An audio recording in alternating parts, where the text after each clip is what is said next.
Hi everyone, it's Deborah. Today I want to talk about what it's like to be single after being married for 40 years and uh, things that I have to do, or maybe any woman would have to do. I always had plenty of people around me when I was married to do whatever I wanted. I had chauffeurs to take me to beauty parlors. I had a gardener. Uh, I had a carpenter on staff. I had a couple maids. So now I don't even have anyone to, I didn't even know how to pump gas. That's how bad I was. I was 50 years old and I had never pumped gas. Now I was very good with money, and I knew all about bills and things as such. But looking back in retrospect, I wish I had have that looked at that piece of paper that Social Security mails to you to see how much you would get once you reach retirement age. I wished I had really paid attention to that, because I would have paid myself more salary, because I was the owner of my own business. So, and any of you guys who haven't calculated that, you'd better. Um, it's a quite complicated, but once you get in there to the Social Security site and read into it, I've had to read it like 10 times. But yeah, I was really good with money, but not when it came to what would happen once I got in my 60s. That was my biggest mistake. Now, I live in a place where I have to walk up a flight of stairs. So I can't get groceries per se like I used to. I have to buy just maybe 2 bags at a time and carry it up, because it hurts. And I can't get those big things of water, because there's no way I could lift it. And sometimes I will buy, a 50-pound bag of birdseed. I can't lift it. So when you live by yourself, especially in a building where you've got stairs, it can be quite difficult if you're disabled. So never, ever buy a place with stairs if you are handicapped in that way. I made a big mistake buying where I did. Also, another thing that I've had to deal with is when things break down. I mean, my husband always used to fix it. We never called a repairman.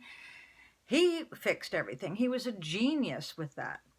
Now, either I got to learn how to fix it, or it doesn't get fixed.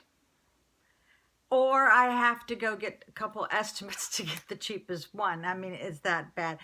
Now, I do have a son who's about 42, but he is all consumed with his life. And I think in his whole life, he's only had one vacation, and that was for 2 days, So, let's see, what else is difficult? Oh yeah, you got to clean your own car, which I think is kind of nice though, but you have to learn about, your car, checking the oil. You got to know what size tires you got. You got to know where to look for those size. You've got to make sure you get your oil changed. I mean, it is a whole different life. Now, this is the life that I've always wanted. I always wanted a new life, and I had to pretty much reinvent myself. So now I work for somebody else, and I like, excuse me, my earring's too tight. It hurts. Now I work for someone else, and I love it, because let me tell you what, when you own your own business, it's lonely at the top. Very lonely. I had very few friends, because they would always think they had to keep up with the Joneses, They couldn't go on vacations like I could. They didn't have money to spend like I have. Now, I have a whole lot of friends, because now I'm on that even playing field. I always wanted to be a regular Joe, and now I am. Now I live paycheck to paycheck, and I hadn't had to do that since the 70s. But when you are alone and you have no one to help you, life gets really involved. I mean, let's see, what else can I tell you? Oh, yeah, you got to drive yourself to the doctor unless you've got a really good friend who doesn't mind driving 2 hours one way to get you and 2 hours to the doctor. And when I do have to do that, I will usually spend the night with my brother. But yeah, you don't have any, and I've had a couple surgeries where I didn't know how I was going to get home. And thank God I still have some friends, from high school that help me. And I also have a clutch, and that prevents me from going and visiting like I used to, because it hurts to drive that in rush hour traffic. And I live about 45 minutes away from one of the really big major highway, and if you get stuck in that traffic, it's like this with the clutch. And usually I have to take a 10-hour nap after I make that kind of drive. So let's see, what else? Yeah, you got to go get your own medicine. You got to go get your own scripts.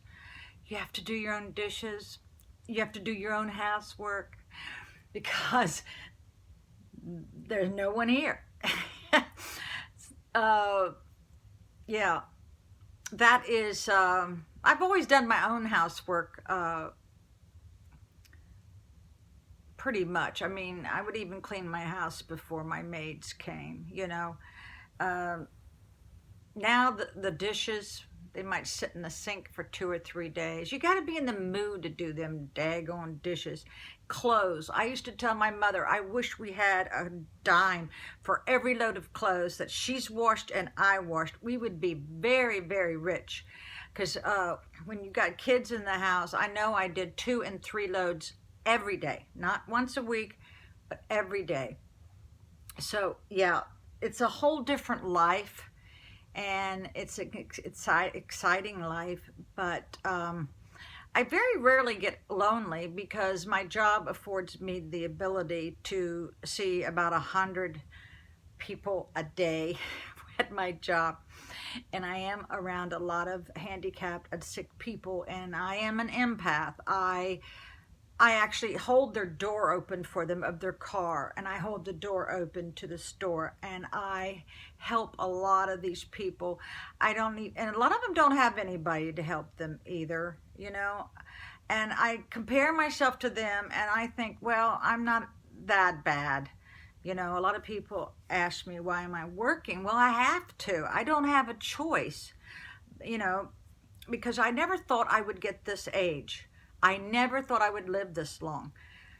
I thought I would be a goner like around 59 or 60, So I guess that was my mother that instilled in me, is that Baptist thing. Oh yeah, the world could end any minute. That's how I was raised. So I never thought that I would make it to see the age I am now. But thanks for listening. Bye.